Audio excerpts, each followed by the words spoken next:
السلام عليكم ورحمة الله وبركاته. الحمد لله الذي ليس كمثله شيء وهو السميع البصير المتعالي عن الشريك والشبيه والبديل والنذير. أشهد أن لا إله إلا الله وحده لا شريك له، وأشهد أن سيدنا ومولانا محمدا عبده ورسوله. أما بعد، فأعوذ بالله من الشیطان الرجیم. بسم اللہ الرحمن الرحیم. اللہ تعالیٰ کے نبی کا فرمان ہے یتبع المیت الثلاث، جب کوئی شخص مر جاتا ہے تو اس کے ساتھ تین چیزیں جاتی. علا بن حضرمی رضی اللہ تعالیٰ عنہ بحرین کے جہاد سے واپس آ رہے تھے حضرت عمر کے زمانے میں. راستے میں انتقال ہو تو ان کو وہاں دفن کر دیا. تو ایک مقامی آدمی نے کہا یہ ریتلی زمین ہے، یہاں جانور ہیں جو زمین کھود کے میت کو نکال کے کھا جاتے ہیں، تو اس کو یہاں سے نکالو، آگے ایک سخت زمین ہے وہاں دفن کر. تو صحابہ نے کہا ابھی کو دفن کیا ہے لہذا نکال لیتے ہیں. تو قبر کشائی کی گئی اور حضرت انس رضی اللہ تعالیٰ عنہ فرماتے ہیں میں قبر میں اترا تو جب میں نے ایسے دیکھا تو وَإِذَا الْقَبْرُ مَدَّ الْبَصَرُ نُورٌ يَتَلَأْلَأُ. اللہ، میں نے دیکھا جہاں تک میری نظر جا رہی تھی قبر کھل چکی تھی اور نور سے جگمگا رہی تھی. یتلألأ.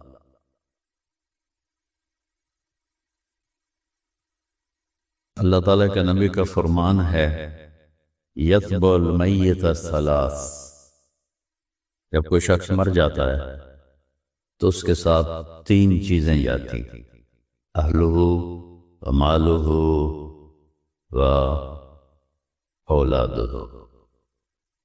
عربوں میں یہ رواج تھا جب کوئی سردار مرتا تھا تو اس کی میت کے ساتھ رشتہ دار بھی اور اس کا جو گھوڑے، اونٹ، خچر، گدھے، اس کا مال وہ سارا ساتھ جاتا تھا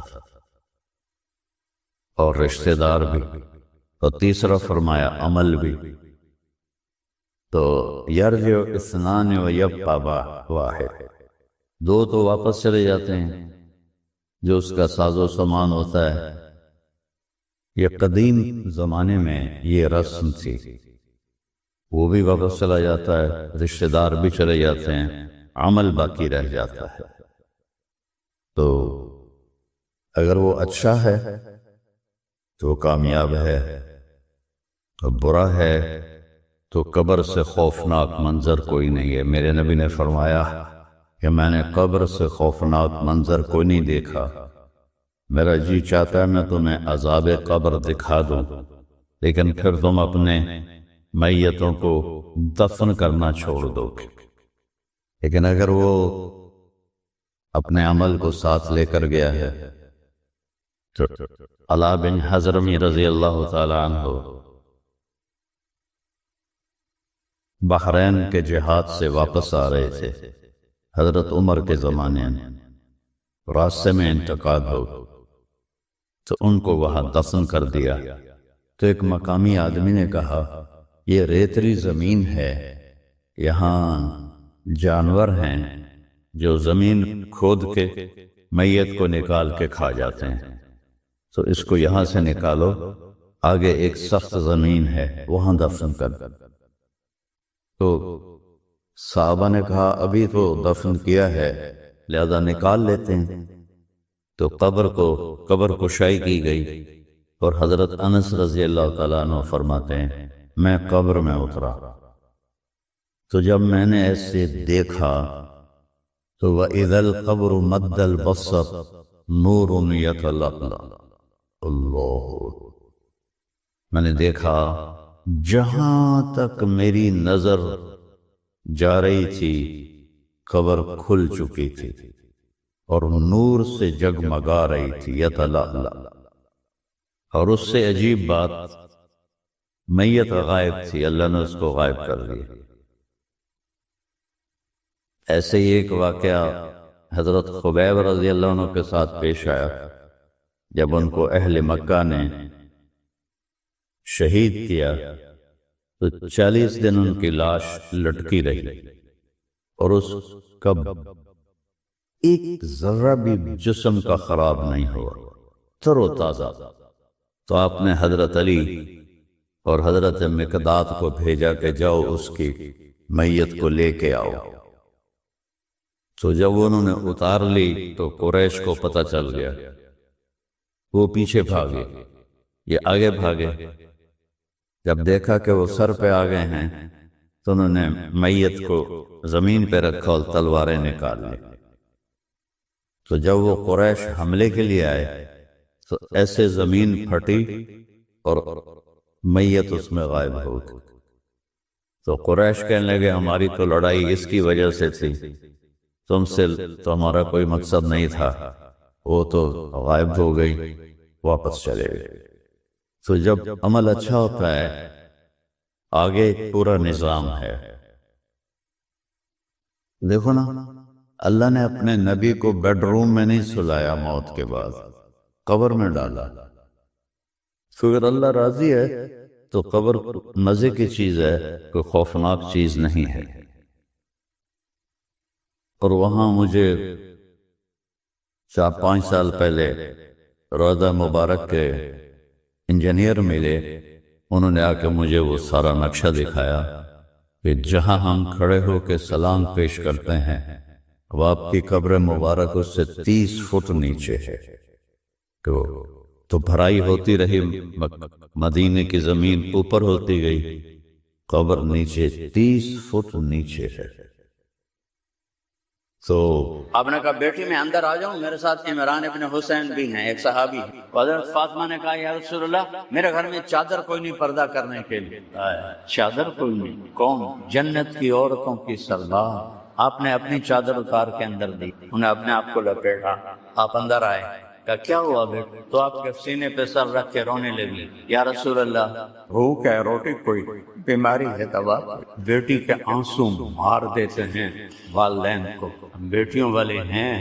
آپ نے ایسے سینے سے لگایا اور ان کے سر پہ اپنی ٹھوڑی ایسے رکھی اور آپ بھی رونے لگے۔ دونوں بیٹی اور باپ رو رہے ہیں اور آپ نے کہا ہوّنی علیک یا بنی، میری بیٹی فاطمہ غم نہ کر، والذی بعث اباک بالحق، اس ذات کی قسم جس نے تیرے باپ کو نبی برحق بنایا، ما ذقت من 3 ایام من طواف، آج 3 دن ہے تیرے باپ نے روٹی کا ایک لقمہ نہیں کھایا۔ ہماری بچی ہوئی روٹی ڈسٹ بن میں پڑی ہوتی ہے، آج 3 دن گزر چکے ہیں تیرے باپ نے روٹی کا ایک لقمہ نہیں کھایا۔ اور میرے رب نے مجھ سے کہا تھا کہ تم چاہو تو احد پہاڑ کو سونا بنا دوں، میں نے کہا نہیں یا اللہ، اجوع یومن آکل یوم، مجھے نہیں چاہیے سونے کے پہاڑ، میں ایک دن بھوکا رہوں گا، ایک دن کھانا کھاؤں گا۔ اور کفا بکی شرفا، ہاں یہ پلیٹ میں رکھ کے نہیں ملی جنت کی سرداری کے فاطمہ جنت کی عورتوں کے سردار ہے۔ کفا بکی شرفا، بیٹی تجھے مبارک دیتا ہوں، تو جنت کی عورتوں کی سردار، جنت کی عورتوں کی سردار ہے۔ اس کی غلامی کرو، اس کی غلامی کرو، رینگڑ کے پیچھے دوڑ نہ لگاؤ، اللہ اس کے رسول کے پیچھے دوڑ لگاؤ۔ ایک رات آپ حضرت عائشہ کے ساتھ لیٹے ہوئے تھے اور آپ کبھی ایسے ہو جاتے کہ تھوڑی دیر کے بعد ایسے ہو جاتے، پھر تھوڑی دیر کے بعد ایسے ہوتے، پھر تھوڑی دیر کے بعد ایسے ہوتے، پھر آگے بڑھ کے لکڑی پر اپنے پیٹ کو لگایا اور ایسے نیچے لٹک گئے۔ تھوڑی دیر بعد حضرت عائشہ کی آنکھ کھل گئی، دیکھا تو آپ آدھے نیچے لٹکے، تو گھبرا کے آپ کو ہلا، یا رسول اللہ ماں بھی کہا خیر تو ہے؟ کیوں؟ جس کے وجود کی قسم کھائے، لعمرک انہم لفی سکرتہم یعمہون، جس کے شہر کی قسم کھائی، وہذا الولد الکامل، جس کی کتاب کی قسم کھائی، قاف والقرآن المجید، جن کی رسالت پہ قسم کھائی، یاسین والقرآن الحکیم، انک لمن المرسلین، جن کے شہر کی قسم کھائی، لا اقسم بہذا وانت حل بلد، جن کے بول کی قسم کھائی، وقیلہ یا رب ان ہؤلاء قوم لا یؤمنون۔ ایک طرف پروٹوکول دیکھو کبھی بول کی قسم، کبھی شہر کی قسم، کبھی رسالت پہ قسم، کبھی بول پہ قسم، کبھی چہرے کی قسم، کبھی زلفوں کی قسم. اور وہ کہہ رہے ہیں عائشہ بھوک بڑی لگی. حضرت عائشہ رونے لگی، یا رسول اللہ آپ اللہ سے مانگتے کیوں نہیں؟ کہ نہیں عائشہ، میرے سارے بھائی نبی اسی بھوک میں چلے گئے، میں بھی اسی بھوک میں جاؤں. یہاں بھی امت کے لیے یہ غم دیکھا، اور آگے بھی جب جہنم آئے گی اور ایک چیخ مارے گی، سب زمین پر گر کر کہیں گے نفسی نفسی نفسی نفسی نفسی نفسی، سب کی پکار نفسی نفسی. ماں کہے گی نفسی نفسی. یوم یفر المرء من اخیہ وامہ وابیہ وصاحبتہ وبنیہ لکل امرئ منہم یومئذ شأن یغنیہ یود المجرم لو یفتدی من عذاب یومئذ ببنیہ وصاحبتہ واخیہ وفصیلتہ التي تؤویہ ومن فی الارض جميعا ثم ینجیہ. کلا، جس دن ہر انسان کہے گا یا اللہ میری بیوی کو دوزخ میں ڈال دے، میرے بچوں کو دوزخ میں ڈال دے، میرے ماں باپ کو دوزخ میں ڈال دے، میرے بہن بھائیوں کو دوزخ میں ڈال دے، یا اللہ مجھے بچا لے، یا اللہ مجھے بچا لے. عیسیٰ علیہ السلام کہیں گے یا اللہ میں اپنی ماں مریم کا بھی سوال نہیں کرتا، بس میری جان بچا لے. حضرت ابراہیم علیہ السلام کہیں گے یا اللہ میں اپنی دوستی کا واسطہ دیتا ہوں، میں تجھے خلیل ہونے کا واسطہ دیتا ہوں، بس نفسی نفسی میری جان بچا لے. آدم سے لے کر عیسیٰ تک نفسی نفسی نفسی نفسی نفسی نفسی. اسی میں ایک دکھ بھری فریاد اٹھے گی، ایک آواز اٹھے گی، یا رب امتی امتی، یا رب امتی امتی، یا رب امتی امتی. ہاں یہ کون ہے؟ یہ کون ہے؟ سارے تو نفسی نفسی، ماں نہیں پہچان، باپ نہیں پہچان، بھائی نہیں پہچان گا، یہ کون ہے؟ آواز کی طرف جب نظریں اٹھیں گی، ایک کون؟ میرا آقا نبی، قریش، ہاشم، عرب، نجدی، حجازی، تراسی، محمد، احمد، باحی، حاشر، عاقب، فاتح، خاتم، ابو القاسم، طه، یاسین، شاہد، مبشر، نذیر، داعی اللہ، سراج منیر، حریص، رؤوف، رحیم، عزیز، مزمل، مدثر، طه، یاسین، محمد بن عبداللہ بن عبد المطلب بن ہاشم بن عبد مناف بن قصی بن کلاب بن مرہ بن کعب بن لبی بن غالب بن فہب بن مالک بن نضر بن کنانہ بن خزیمہ بن مدرک بن الیاس بن مضر بن نزار بن معد بن عدنان بن عود بن حمیسہ بن سلامان بن عوس بن بود بن کموال بن ابی بن عوام بن ناشد بن حذاء بن بلداس بن یدلاف بن طابخ بن جاحم بن ناحش بن ماخی بن عیفی بن عبقر بن الدعاء بن حمدان بن سنبر بن یثربی بن یحزن بن یلحن بن ارعوہ بن عیدی بن ذیشان بن عیسر بن اخنات بن ایہام بن مقصر بن ناحذ بن زارح بن سمی بن مزی بن عوض بن عرام بن فیدار بن اسماعیل بن ابراہیم بن آدب بن ناحور بن سرود بن رعوب بن فائد بن عابر بن ارفخشاد بن سام بن نوح بن لامک بن متوشعل بن ادریس بن یرد بن ملہل ایل بن کینان بن آنوش بن شیث بن آدم علیہ السلام. اس کا رونا کیا ہے؟ امتی امت، یا اللہ میری امت، یا اللہ کون سی امت؟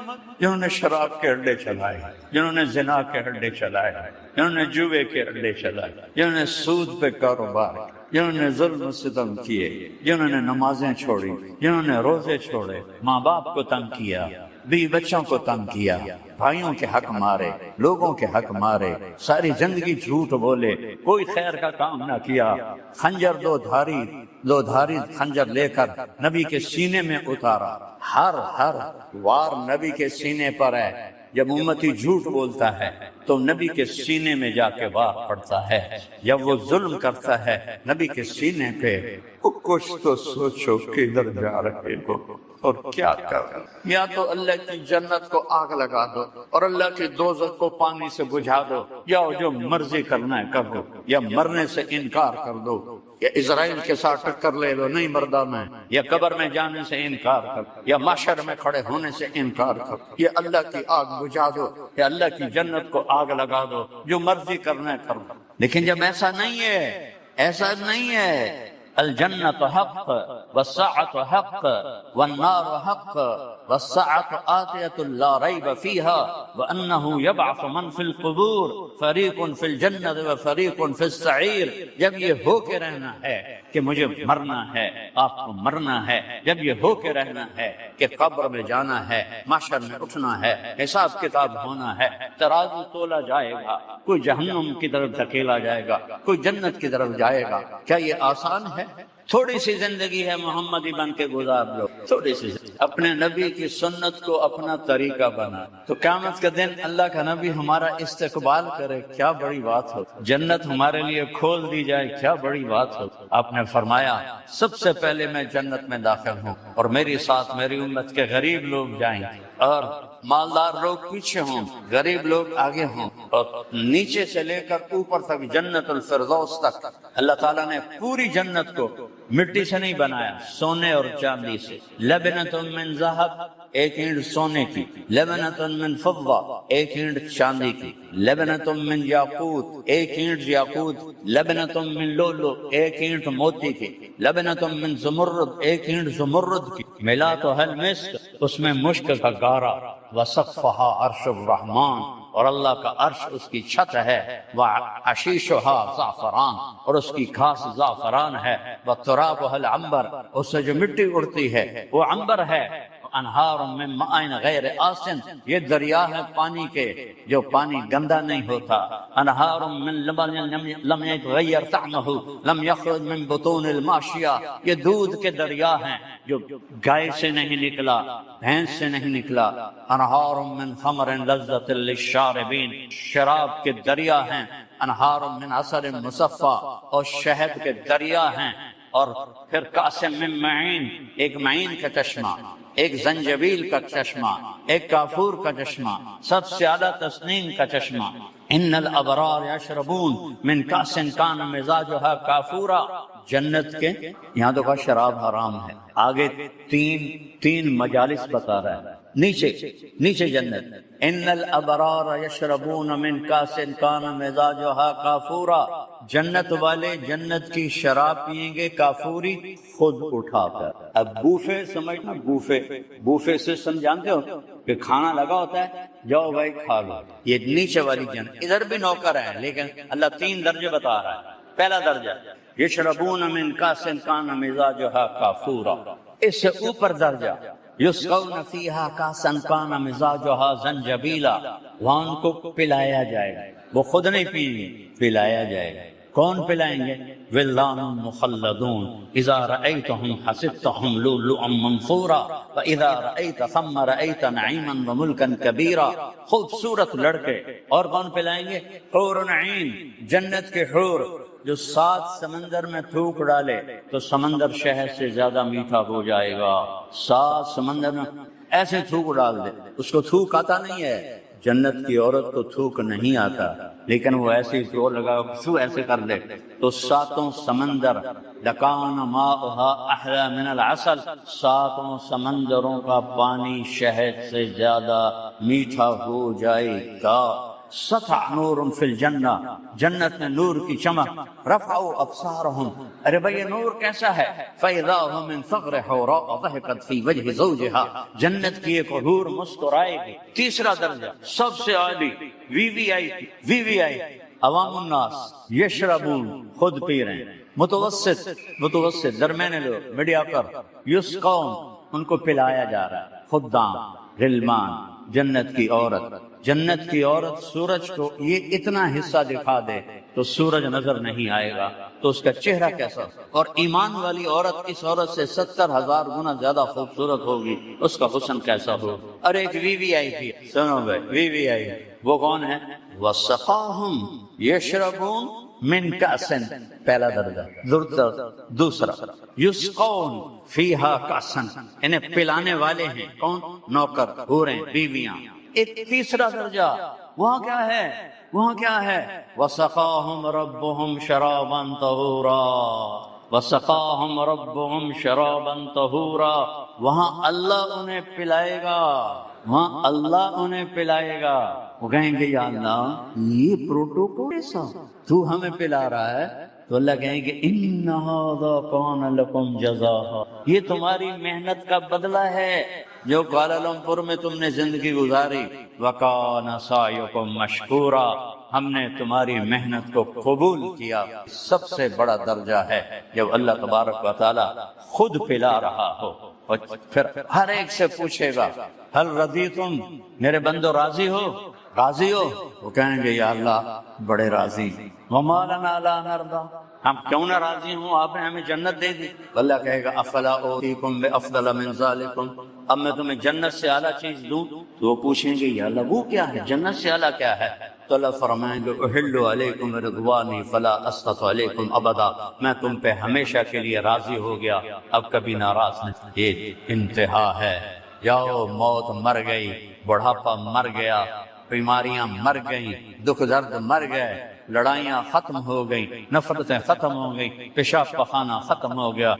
ہدایت کا ماخذ قرآن ہے اور اللہ کے نبی کا فرمان ہے، باقی سب اس کی ضروریات اور متعلقات ہیں۔ اور قرآن ایک حسین کلام ہے۔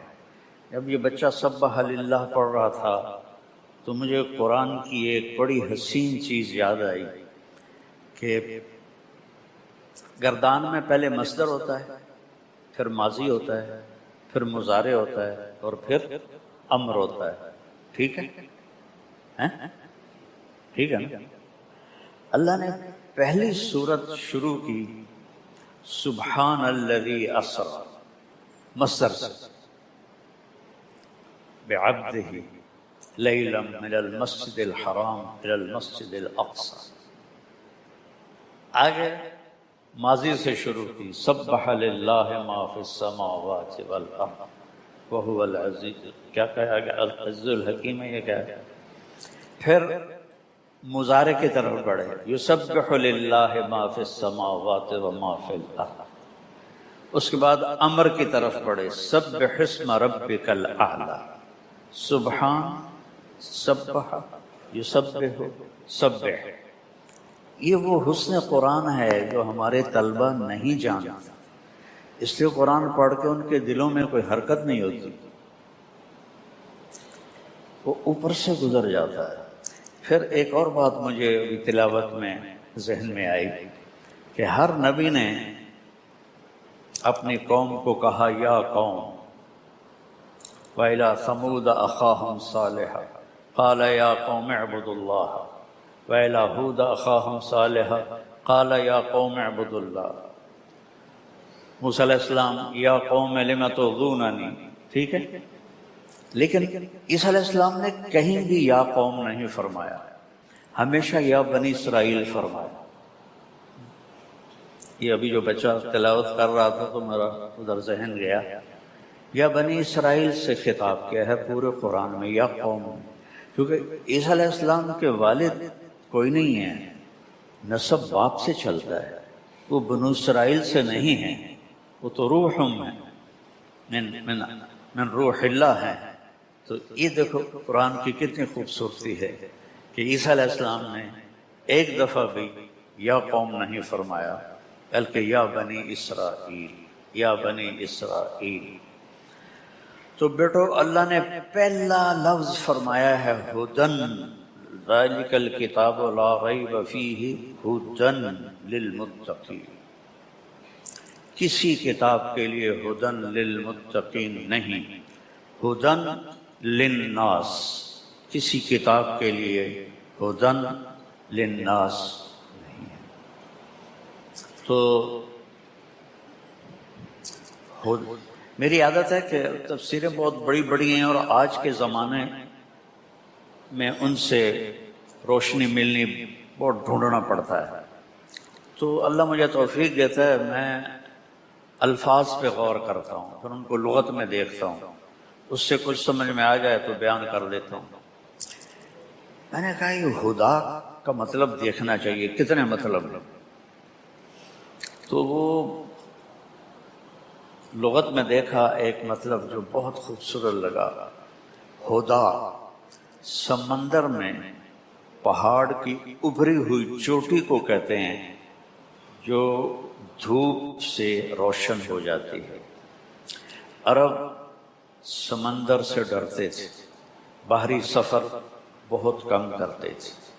اس وقت نہ کمپاس اور نہ کمپیوٹر، رات کو ستاروں کو دیکھ کے اور دن میں انہوں نے یہ چوٹیاں مقرر کی ہوئی تھیں کہ یہ جو چوٹی ہے یہاں سے جدہ کا راستہ ہے، یہ جو چوٹی ہے یہاں سے عقبہ کا راستہ ہے، یہ جو چوٹی ہے یہاں سے یمبو کا راستہ ہے، یہ جو چوٹی ہے یہاں سے عدن کا راستہ ہے۔ تو سمندر میں جہازوں کو منزل تک پہنچانے کے لیے جو چوٹیاں اللہ نے پانی سے باہر نکالی ان کو ہدا کہتے ہیں، ہدا۔ تو میرے رب نے انسانیت کے سمندر میں، ہر انسان ایک کشتی کی طرح ہے اور یہ دھرتی سمندر کی طرح ہے، اور اس میں صرف ایک چوٹی نمایاں ہے، وہ ہے القرآن۔ ہدن للناس بھی ہے اور ہدن للمتقین بھی ہے۔ کسی کتاب کے بارے میں یہ دعویٰ نہیں ہے کہ یہ ہدایت کی وہ روشن چوٹی ہے جو تمہیں اللہ تک پہنچا دے گی۔ قرآن کا کیا کام ہے؟ ان ھذا القرآن یہدی للتی ہی اقوم، صرف قرآن ہی ہے جو بالکل سیدھا راستہ بتاتا ہے، اس میں ادھر نہ ادھر۔ ایک حدیث جوڑ دو، ترکتکم علی محجۃ بیضاء لیلھا کنہارھا لا یزیغ عنہا الا ھالک، ایک روشن راستے پہ چھوڑ کے جا رہا ہوں جس میں رات ہے ہی نہیں، اور رات بھی دن بن جاتی ہے، جو اس سے ہٹے گا وہ ہلاک ہو جائے گا۔ اس نے عرب کو عاجز کر دیا۔ اگر اللہ چاہتا تو سیدھا سادہ جیسے ضرب یضرب ضربا فہو ضارب، اتنی عربی سے بھی کبھی قرآن آئے گا؟ شرح جامع پڑھاتے ہیں، شرح جامع پڑھاتے ہیں، اور شرح جامع بھی کوئی نحو کی کتاب ہے؟ وہ فلسفہ نحو کی کتاب۔ تمہیں تو کیا پڑھانے والے کو سمجھ میں نہیں آئے گی۔ اور کافیہ پہیلیوں کی کتاب، وہ بھی نحو کی کتاب نہیں ہے۔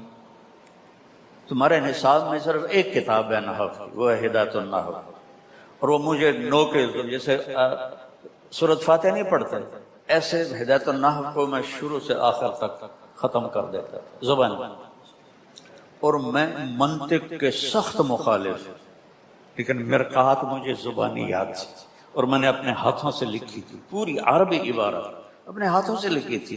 میں جو بولتا ہوں بصیرت سے بولتا ہوں، میں اس چیز کا قائل نہیں کہ ہم تو جی لکیر کے فقیر ہیں۔ تو پھر مدرسے کی کیا ضرورت ہے اگر آپ لکیر کے فقیر ہیں؟ یہ بھیجا اللہ نے کس لیے دیا ہے؟ سوچنے سمجھنے کے لیے دیا ہے۔ افلا یتدبرون القرآن ام علی قلوب اقفالها، تدبر کسے کہتے ہیں؟ دبر کمر کو کہتے ہیں، پیچھے جو چھپے ہوئے حسن اور بلاغت اور فصاحت کے موتی اور یاقوت اور ہیرے چھپے ہوئے ہیں، وہ تلاش کرو۔ وہ صرف ضربہ ضربہ سے نہیں آئیں گے۔ کافیہ پڑھ لو، آپ کو نحو سے کوئی کسی قسم کا نفع نہیں۔ شرح جامی میں نے اکیلے نے 3 دفعہ دہرائی، 3 دفعہ دہرائی شرح جامی بیٹھ کے، ایک ایک حرف اس کا دہرایا، لیکن مجھے نحو نہیں آئی۔ وہ فلسفہ نحو ہے۔ نحو کیا ہے؟ من للابتداء و الی للانتہاء، نحو ختم ہو گئی۔ اب وہ جامی صاحب نے حاصل محصول حاصل محصول، آپ کو پتہ ہے مولانا باجی روحانی رحمۃ اللہ نے اتنی موٹی کتاب لکھی ہے حاصل محصول پر۔ چونکہ نحو یہ بہت اچھی کتاب ہے جو نحو کے ماہر ہو، لیکن جس سطح پر میں نے پڑھی اور آپ نے پڑھی اور پڑھائی جا رہی، وہ آپ کے لیے ایسا ہے جیسے بھینس کے سامنے بین بجانا، کچھ بھی نہیں پتہ چلتا۔ اور یہ تو ہمارے پاس وہ اسباب ہیں جس سے ہم قرآن کہ حسن سے پردہ اٹھاتے. ایک 1940 کے آس پاس کا واقعہ ہے. مصر میں ایک بہت بڑے عالم تھے علامہ ادیب کامل. تو انگلینڈ میں ایک عربی کانفرنس تھی، وہ اس میں تشریف لے گئے. وہاں ایک گورا تھا پروفیسر فنکل، وہ عربی کا بہت بڑا ماہر تھا. تو وہ کہنے لگا شیخ ادیب آپ جیسا عربی دان بھی کہتا ہے کہ قرآن اللہ کا کلام ہے. تو انہوں نے دلائل نہیں دیے. کہنے لگے میں تمہیں ایک قرآن کا مضمون بتاتا ہوں، اس پر 10 جملے تم لکھو اور 10 میں لکھوں گا، پھر میں تمہیں قرآن سے سناؤں گا کہ قرآن کیا کہتا ہے. کہ ٹھیک ہے. کہ لکھو جہنم بہت بڑی ہے، اس پر 10 جملے لکھو اور 10 میں بھی لکھتا ہوں. ٹیبل پر بیٹھ کے تو علامہ ادیب کامل رحمہ اللہ نے 10 جملے اپنے استعداد کے لکھے، فنکل نے 10 اپنے لکھے، پیپر پہ رکھ لیا، میز پہ رکھ لیا. فرمانے لگے اس سے بہتر لکھ سکتے ہو؟ اس نے کہا نہیں. فرمایا میں بھی نہیں لکھ سکتا. اب میں قرآن سے سناؤں قرآن کیا کہتا ہے؟ میں کہا ہاں. تو قرآن کہتا ہے یوم نقول لجہنم هل امتلأت وتقول هل من مزید. تو اس کا ایسے مغل یہ قرآن ہے. کہاں یہ قرآن ہے؟ کہ نہیں. پھر یہ اللہ کا کلام ہے، انسان نہیں کہہ سکتا. جہنم بہت بڑی کو صرف 3 لفظوں میں. اب میں تمہیں کیسے بتاؤں کہ اس میں کیا چھپا ہوا ہے. 3 لفظوں میں حل من مزید، اس کی وسعت اور لامحدود ہونے کو بیان کر دیا. انہوں نے 10 جملے لکھے، میرے اللہ نے 3 لفظوں میں حل من مزید. اور اس کو جہنم تو بولتی نہیں ہے، وہ تو بے زبان ہے. اس کو کہتے ہیں محاکات. بلاغت کا یہ قاعدہ ہے محاکات، حکایت سے ہے. کسی بات کو اس طرح پیش کرنا کہ وہ تصویر بن کے سامنے آ جائے، اس کو محاکات کہتے ہیں.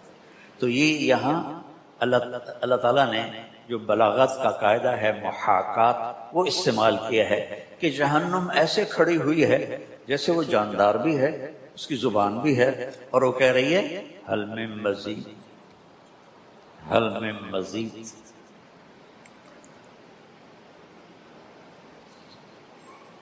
میں اب کیسے اپنا دکھ بیان کروں کہ میرے رب نے کیا خوبصورت قرآن ہمیں دیا، اور ہم فقہ فقہ فقہ فقہ فقہ.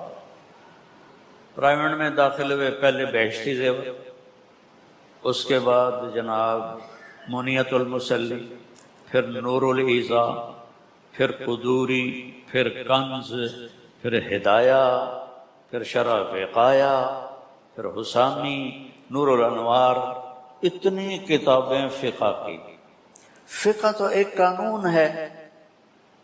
وضو کے 4 فرض ہیں، وہ یہاں حرکت ہوئی. ان فی الجنت حورا، جنت میں ایک حور ہے، اذا ضحکت سطع نور من صغرها، وہ مسکرائی اور اس کے ہونٹوں سے نور نکلا، پوری جنت پہ چھا گیا. تو جنتیوں نے کہا واہن لہذا النور، ارے بھائی یہ نور کیسا ہے؟ تو فرشتوں نے کہا ایک حور ہے جو خامند کے سامنے مسکرائی ہے، اس کے دانتوں کا نور ہے جس نے جنت کو روشن کر دیا. اب مزہ آیا؟ تو قانون تو ضرورت کے لیے پڑھا جاتا ہے، تو قانون کی ضرورت ہے کہ ہمیں پتہ ہو